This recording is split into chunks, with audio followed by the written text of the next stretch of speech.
He thought touching her would make him untouchable, but in less than 10 seconds, the entire school would remember his name for a very different reason. Before we continue, where are you watching from? Drop your city or state below, and if you believe respect should never be optional, stay with this story. Now, back to Emily Carter. She wasn't the kind of girl people noticed. Sitting in the back row, shoulders relaxed, eyes quiet, she moved through Jefferson High like a shadow that didn't ask to be seen. At 5 feet 4 inches, wearing the same neutral hoodies and worn sneakers, she looked like someone life had taught to stay small. Teachers appreciated her silence. Students ignored her presence. And that was exactly how she wanted it. But there was something different about Emily, something no one could quite explain. She didn't flinch when lockers slammed inches away. She didn't react when whispers followed her down the hallway. Her gaze wasn't timid. It was measured, like she was always watching, always calculating. Across the same halls walked Jason Miller, 6'1", varsity starter, the kind of guy who never had to ask for attention because it followed him everywhere. His laughter was loud, his confidence louder, and people stepped aside before he even reached them. Jason wasn't just popular. He was untouchable in his own mind. And like most people who had never been challenged, he mistook silence for weakness. It started small. A comment here. A smirk there. "Hey, ghost girl," he'd call out as Emily passed by, his friends chuckling behind him. She never responded. Not once. And that, more than anything, bothered him. Because Jason Miller wasn't used to being ignored. He was used to reactions, fear, laughter, anything that proved he was in control. But Emily gave him nothing. No anger. No fear. Just quiet. And quiet, to someone like Jason, felt like disrespect. Days turned into weeks, and the pattern grew. A notebook nudged off her desk. A chair pulled slightly as she sat down. Nothing that would get him in real trouble. Just enough to remind everyone who set the tone in that building. And still, Emily said nothing. She would pick up her things, adjust her sleeve, and continue like it never happened. But if anyone had looked closely, really closely, they would have noticed the shift. Not in her posture, not in her expression, but in her eyes. Because Emily Carter wasn't unaware. She was waiting. The cafeteria that afternoon buzzed like always, trays sliding, voices overlapping, sunlight spilling across the polished floor. Emily sat alone at the far end, quietly opening her lunch. Jason spotted her from across the room, leaning back in his chair, a slow grin forming. "Watch this," he muttered to his friends as he stood up. He moved through the crowd with that same careless confidence, every step louder than it needed to be. Conversations softened as he approached. People always sensed when something was about to happen. And Jason loved that feeling. He stopped right beside her table, casting a shadow across her tray. Emily didn't look up. Not yet. Jason tilted his head, amused. "You ever gonna talk?" he said, just loud enough for the nearby tables to hear. A few students snickered. Still nothing. His grin sharpened. Because in his world, silence wasn't strength. It was an invitation. And without realizing it, Jason Miller had just stepped into a moment that would change everything. Jason waited for a reaction that never came, and that silence began to press against him in a way he did not understand. Around them, the cafeteria noise softened, not completely gone, but thinner, like people were listening without wanting to be seen listening. Emily finally looked up, slowly, her movements unhurried, her expression unchanged. Her eyes met his for the first time that day, steady and unreadable, and for a brief second, something unfamiliar flickered across Jason's face. It was not fear, not yet, but it was not confidence either. It was uncertainty, and he did not like it. "You think you are better than everyone or something?" he said, louder now, forcing a laugh that his friends quickly echoed. A tray clattered somewhere in the distance, and a group of freshmen leaned closer, sensing the shift in the air. Emily said nothing.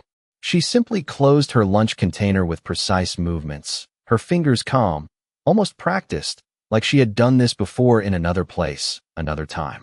Jason leaned in slightly, invading her space just enough to draw more attention. "I am talking to you," he added, his tone sharpening, as if volume alone could restore his control.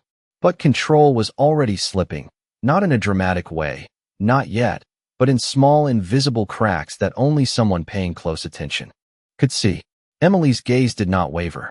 She was not challenging him. She was not submitting either. She was observing. And that difference mattered more than anyone in that room realized. At a nearby table, a student whispered, "Why is she not reacting?" Another shrugged, but did not look away. Because something about this moment felt different from every other time Jason had decided to make someone the center of attention. Usually, there was laughter, nervous energy, a predictable rhythm. This time, there was a pause. A gap. Like the story everyone expected to unfold had missed a step. Jason straightened slightly, rolling his shoulders, trying to shake off the feeling creeping in. "You know what?" he said, forcing a grin. "Maybe you just need a little help learning how to respond." His hand moved toward her desk, casual on the surface, like everything he did, but deliberate underneath. It was the kind of gesture he had made 100 times before, the kind that always got a reaction, always reminded people where they stood. But Emily's posture shifted just a fraction before his hand even reached her space. It was subtle, almost invisible, but precise. Her shoulders aligned, her feet adjusted beneath the table, and her breathing slowed. Not defensive, prepared. The difference was quiet, but it was absolute. No one else noticed it. Not the students watching. Not the friends waiting for another laugh. But Jason felt it, even if he could not explain why. It was like stepping onto ground that looked solid but did not feel the same underfoot. For the first time, he hesitated, just for a split second. And in that hesitation, something changed. Because Emily Carter was not deciding whether to react. She had already decided. She was simply choosing when. The moment stretched just long enough for everyone to feel it. That strange pause where something unseen was about to shift, and Jason, sensing his control slipping, pushed forward anyway because backing down had never been an option for him. "What?" "Nothing to say," he added, his voice sharper now, louder than necessary, as if he could drown out the silence that had started to close in around him. A few of his friends laughed again, but it sounded thinner this time, forced, like they were following a script that no longer quite fit the scene. Emily's eyes stayed on him, steady, unblinking, and there was something in that stillness that did not invite conflict, but did not avoid it either. It simply existed, grounded, unmoved. Jason exhaled through his nose, a quick breath, almost irritated at himself for that brief hesitation earlier, and he reached again, this time more deliberate, more certain, as if repeating the motion would restore the balance he was used to. But the instant his movement crossed into her space, Emily responded, not with panic, not with sudden emotion, but with precision. It was subtle, almost invisible to anyone not paying attention. Her hand lifted just enough, redirecting the moment without force, without drama, just enough to shift the outcome. Jason's posture changed unexpectedly, his footing adjusting in a way he had not planned, his confidence interrupted by something he could not control. It was not a scene anyone could describe easily, because nothing about it was loud or chaotic. It was quiet, controlled, and over before most people even processed what they were seeing. Jason found himself stepping back, his balance altered, his expression flickering from confusion to disbelief in the span of a heartbeat. The laughter stopped completely now. Not faded. Stopped. Trays remained untouched. Conversations cut mid-sentence. Even the usual background noise of the cafeteria seemed to pull away, replaced by a stillness that felt heavier than sound. Jason looked at Emily again, really looked this time, as if trying to understand what had just happened and failing to find the answer anywhere that made sense to him. Because this did not fit into his world, where reactions were predictable and outcomes always leaned in his favor. Emily lowered her hand slowly, her movements calm, unhurried, like nothing unusual had occurred. Her posture returned to neutral, her expression unchanged, but the space around her felt different now, defined by something that had not been there before. Not fear, not aggression, control. And that difference settled into the room like a quiet truth no one could ignore. Jason opened his mouth as if to say something, to reclaim the moment, to reassert himself, but the words did not come. For the first time, the script he relied on had failed him. Around them, students exchanged glances, uncertain, watching him instead of following him, and that shift, that subtle transfer of attention, landed harder than anything else. Because Jason Miller had built his identity on being the center of every moment, and now, without warning, he was not. Emily simply picked up her bag, adjusted the strap over her shoulder, and stepped past him without a word, her movements smooth, unbothered, as if she had already moved on from something that had just begun for everyone else. And as she walked away, the silence she left behind did not feel empty. It felt like a message. One that Jason, standing there in the middle of a room that no longer echoed his confidence, was only just beginning to understand. The silence did not break when Emily walked away. It followed her, stretching across the cafeteria like a shadow that refused to fade, and Jason stood there in the middle of it, feeling something he had never felt before, not in this place, not in front of these people. Uncertainty. It settled into his chest slowly, unfamiliar and unwelcome. His friends looked at him, waiting, expecting something, a joke, a comeback, anything to restore the version of him they understood. She just got lucky, one of them muttered, forcing a grin, trying to rebuild the moment piece by piece. Jason nodded, a little too quickly, as if agreeing would make it true. Yeah, he said, louder now, turning slightly so others could hear. That is all it was. But his voice did not carry the same weight it used to. It echoed differently, thinner, like it was missing something essential. Around him, students began to move again, but slower than before, glancing in his direction, not with admiration, not even with fear, but with curiosity. And that was worse, because curiosity meant doubt. Jason grabbed his tray, his movements sharper than necessary, and walked back to his table, dropping into his seat with a force that made the plastic rattle. He laughed again, louder this time, overcompensating, trying to pull his friends back into the rhythm he controlled. Some laughed with him, some did not. And he noticed. That was the part he could not ignore. Because for the first time, the room was not moving with him. Across the cafeteria, Emily reached the exit doors without looking back. Her steps remained even, unhurried, her posture unchanged. But as she pushed the door open, a flicker of something passed through her expression, not relief, not fear, but recognition. Like she had seen this moment before in another place, under different lights. Outside, the late afternoon sun stretched across the campus, casting long shadows over the concrete walkway. Emily paused for just a second, adjusting the strap on her bag, her fingers brushing lightly against her wrist where faint marks, barely visible, caught the light for a fraction of a second before disappearing again beneath her sleeve. Then she kept walking. Back inside, Jason could not let it go. He replayed the moment in his mind, over and over, trying to find where it had shifted, where he had lost control. It did not make sense. It did not fit. And that bothered him more than anything. Because if something did not fit, it meant there was something he did not understand. And Jason Miller was not used to being the one left out of the answer. I am telling you, he said again, quieter now, leaning closer to his friends. She just moved weird. That is it. But even as he said it, the certainty was gone. The words felt like an attempt, not a truth. One of the guys across from him shrugged. Maybe, he replied, but his tone carried hesitation. Another glance toward the exit, then back at Jason, as if measuring something silently. And in that moment, Jason realized something had changed, not loudly, not dramatically, but in a way that could not be undone. The balance had shifted, not in a way he could point to, not in a way he could fix with a louder voice or a sharper joke. It was quieter than that, deeper, because for the first time, someone had not played the role he expected. And worse, she had walked away like she never needed to. The room had seen it. They had felt it. And even if no one said it out loud, the message lingered in the air long after she was gone. Jason stared down at his hands for a brief moment, flexing his fingers slightly, as if trying to shake off the feeling that had settled there, but it did not leave.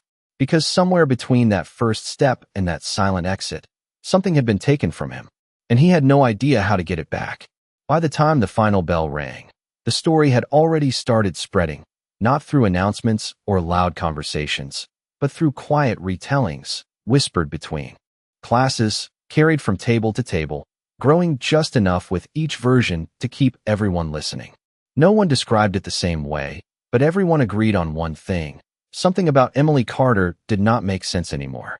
Jason felt it the moment he stepped into the hallway, the usual noise of lockers slamming and voices bouncing off tile walls still there, but different, like it was moving around him instead of with him. A few students glanced his way, then quickly looked back at their phones, pretending not to notice, but noticing anyway. Others watched a little longer, Not with admiration, not with fear, but with something new, something Jason could not name but instantly disliked.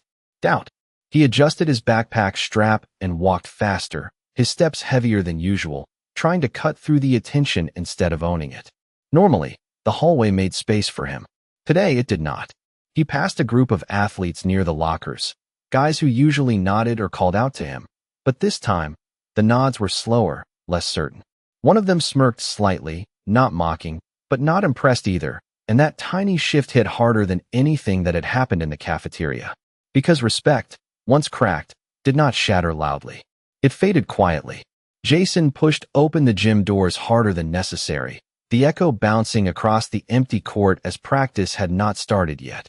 The familiar smell of polished wood and sweat usually grounded him, reminded him who he was in this place. But today it felt off, like the room was not fully on his side. He dropped his bag on the bench and sat down, leaning forward, elbows on his knees, replaying it again. The moment, the movement, the way she had not reacted until she chose to. It did not feel like luck anymore. It felt like control, and that realization settled deeper than he wanted to admit. Outside, Emily walked along the edge of campus, away from the noise, away from the eyes, her pace steady as always. A passing car rolled by, tires humming against the asphalt, and she did not look up. She had learned long ago that attention was not always something you wanted to hold on to. Sometimes, the smartest move was to let it pass right through you. As she reached the corner, she paused briefly, adjusting the cuff of her sleeve again, her fingers brushing the same spot as before, that faint, almost invisible detail that hinted at something practiced, something earned, something no one in that cafeteria had even considered. Then she continued walking, blending back into the ordinary world like nothing had happened. Back in the gym, Jason stood up abruptly, pacing once, then stopping, his jaw tightening. It was nothing, he said under his breath, as if repeating it could make it true. But the words felt empty now, because deep down, he knew something had changed, not just in how others saw him, but in how he saw that moment. And the more he thought about it, the more one question refused to leave. Who was Emily Carter, really? And why did it feel like that was only the surface of something much bigger? The question did not stay with Jason alone. It spread, quietly at first, then with growing curiosity, threading its way through conversations, through glances, through the subtle shift in how people said her name. Emily Carter. Not Ghost Girl anymore. Not invisible. Something else now. Something undefined. The next morning, Jefferson High looked the same on the surface, the same buses pulling in, the same students flooding the entrance, but beneath that routine, something had changed. People were watching more closely, listening a little longer, waiting. Jason felt at the moment he stepped out of his truck, the usual confidence in his stride slightly forced, like he was stepping into a version of the day that no longer belonged entirely to him. A couple of students near the entrance lowered their voices as he passed, not out of fear, but because they were talking about him. That had never happened before. Not like this.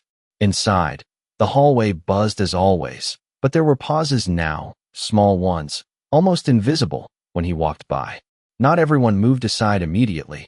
Not everyone looked away. And those small hesitations added up, stacking quietly until they pressed against his awareness in a way he could not ignore. Jason tightened his grip on his backpack strap and kept moving, his jaw set, his focus forward, but the feeling followed him, persistent, unresolved.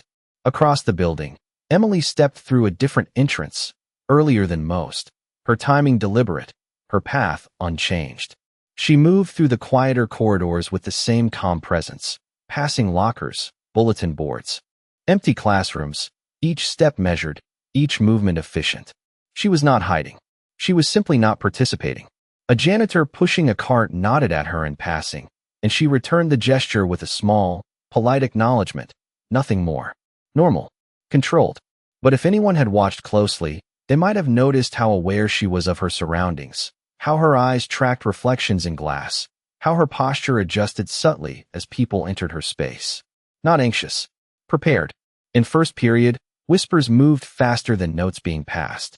A student in the front row leaned back just enough to murmur, "Is it true?" Another shrugged, but did not deny it.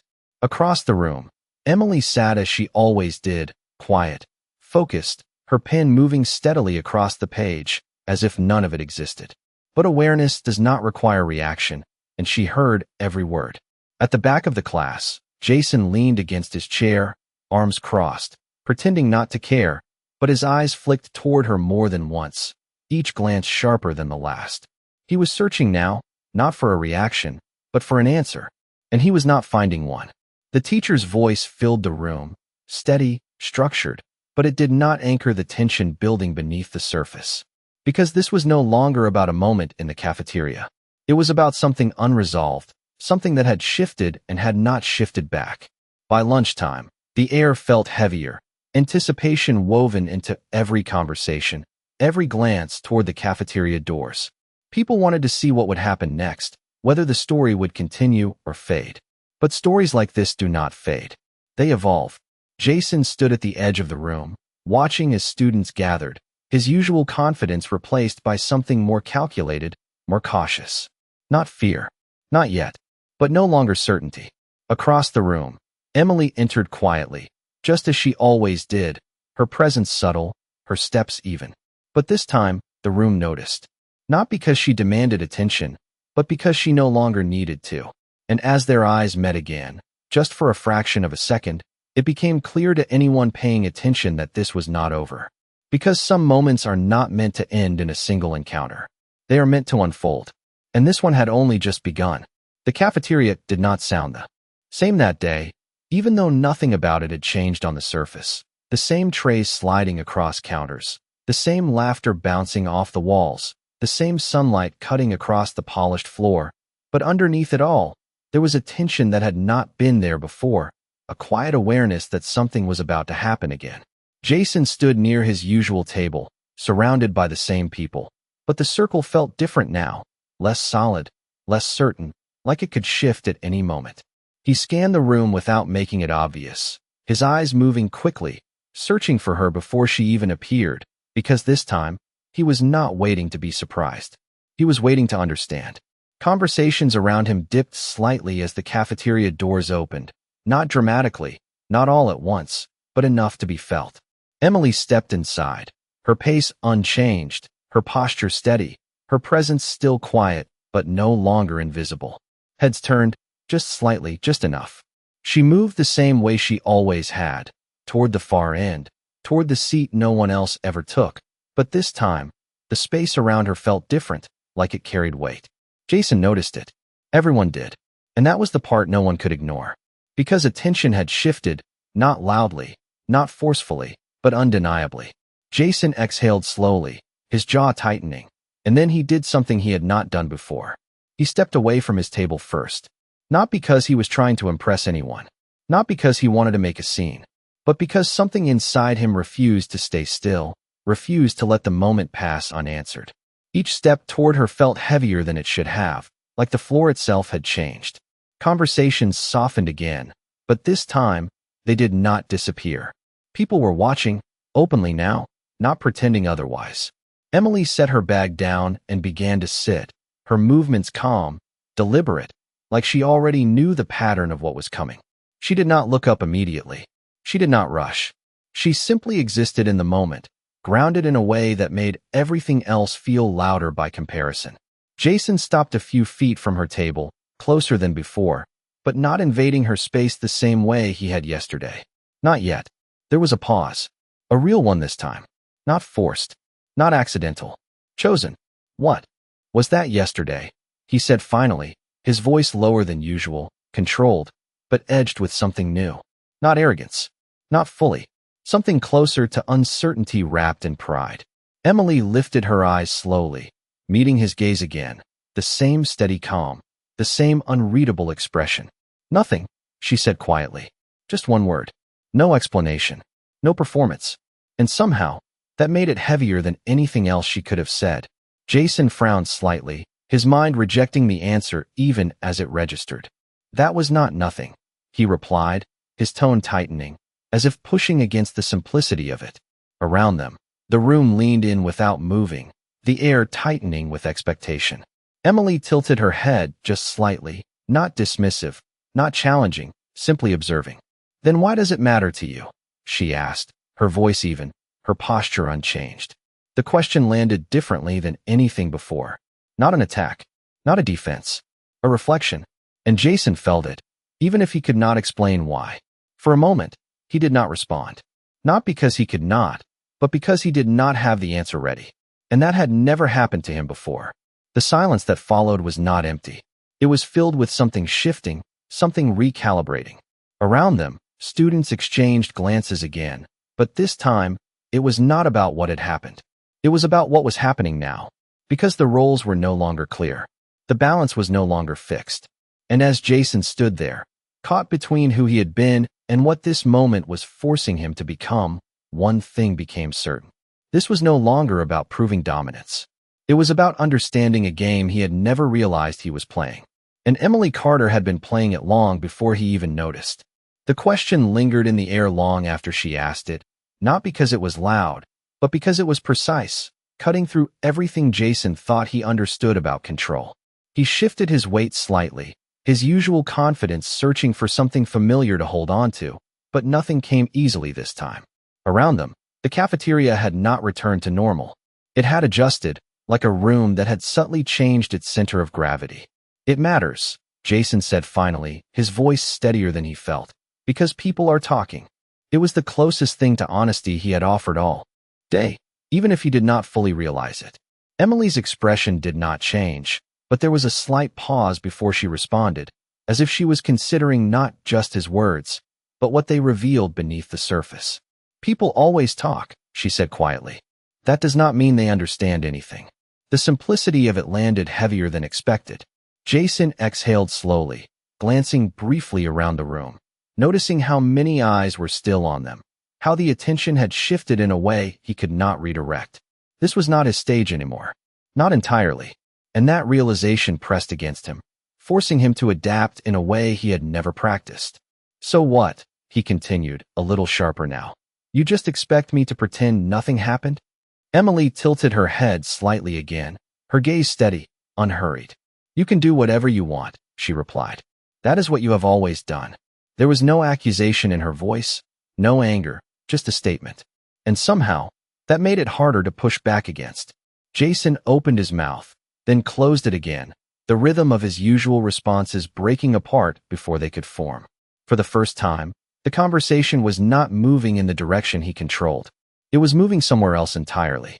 Around them, the room held its breath again, not because of what might happen physically, but because of what was unfolding in that quiet exchange. This was not about dominance anymore. It was about something deeper, something that did not rely on volume or presence.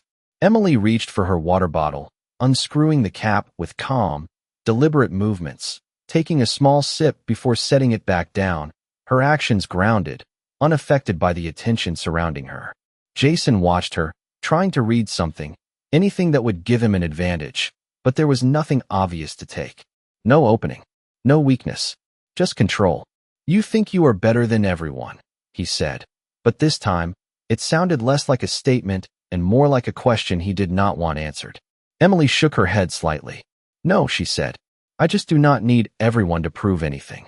The words settled into the space between them, quiet but unshakable.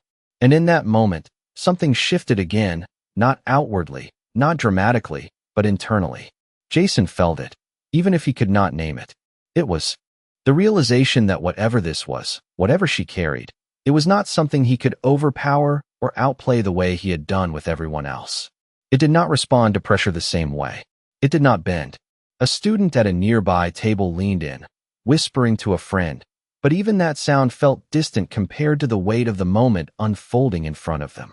Jason straightened slightly, his shoulders pulling back out of habit, but the gesture felt incomplete, like it belonged to a version of him that no longer fully applied. You are hiding something, he said, quieter now, more direct, as if saying it out loud might make it clearer. Emily met his gaze without hesitation. Everyone is, she replied. The difference is what you choose to show.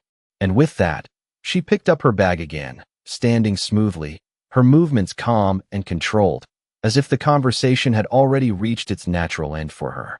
Jason did not stop her this time. He did not step forward. He did not reach out. He simply stood there, watching as she walked past him once more, the space around her shifting with her presence, leaving behind not silence, but something far more unsettling. Perspective. And as the room slowly exhaled, as conversations cautiously resumed, Jason realized something he had never had to face before. This was not a moment he could win. It was a moment he had to understand. And he was not ready for that yet. The room did not return to what it had been, not that day, not after that moment, because something invisible had shifted in a way that could not be undone. Jason remained standing where she left him, his eyes following her until she disappeared through the cafeteria doors, and even then, he did not move right away. Around him, conversation slowly came back, cautious at first, like people testing whether it was safe to speak again, but the tone was different now, lower, more thoughtful, less certain. A few students glanced at him, then away, not out of fear, but out of something closer to understanding, as if they had just witnessed a version of him they had never considered before. Jason exhaled slowly, running a hand through his hair, the gesture automatic, but the feeling behind it unfamiliar. For years, he had defined himself by how others reacted to him, by the way rooms shifted when he entered, by the control he never questioned. But now, for the first time, he had seen what happened when that control met something it could not move. And it had not been loud. It had not been dramatic. It had simply been still. Later that afternoon, the school settled into its usual rhythm, classes ending, lockers closing, footsteps echoing through the halls. But the story continued to move, carried in quieter ways now, not exaggerated, not distorted, just repeated with a kind of clarity that made it harder to dismiss. Emily Carter had not raised her voice. She had not created a scene. She had simply remained steady, and somehow, that had been enough to change everything. Outside, near the edge of campus, Emily walked the same path as before, the late sunlight stretching across the pavement, the air cooler now, calmer. She paused near the crosswalk, waiting as a car passed, her reflection briefly visible in the glass of a nearby window. For a second, she studied it, not with pride, not with doubt, but with quiet recognition, like someone acknowledging a part of themselves they rarely needed to show. Then she adjusted her sleeve again, covering that faint detail on her wrist, and continued forward, blending back into the ordinary world with the same ease she had always carried. Back inside, Jason sat alone for a moment longer than usual after the final bell, the classroom nearly empty, the hum of fluorescent lights filling the silence. He stared at his desk, replaying not just what had happened, but how it had happened, the calm, the control, the absence of reaction until the exact moment it mattered. And slowly, something shifted inside him, not completely, not all at once, but enough to be felt. Because for the first time, he was not thinking about how to take control back. He was thinking about why he had needed it in the first place. The question settled in, heavier than anything he had faced before, and it did not come with an easy answer. As he stood up and walked out into the hallway, the noise of the school returning around him, it no longer felt like something he directed. It felt like something he was part of. And somewhere ahead, beyond the routine, beyond the familiar patterns he had always relied on, there was something new waiting to be understood. Not challenged, not controlled, understood. And that day, without a single word of victory or defeat, Jefferson High learned something it would not forget. Strength does not always announce itself. Sometimes, it stands quietly, waits patiently, and reveals itself only when it chooses to. And when it does, the world does not get louder. It goes silent.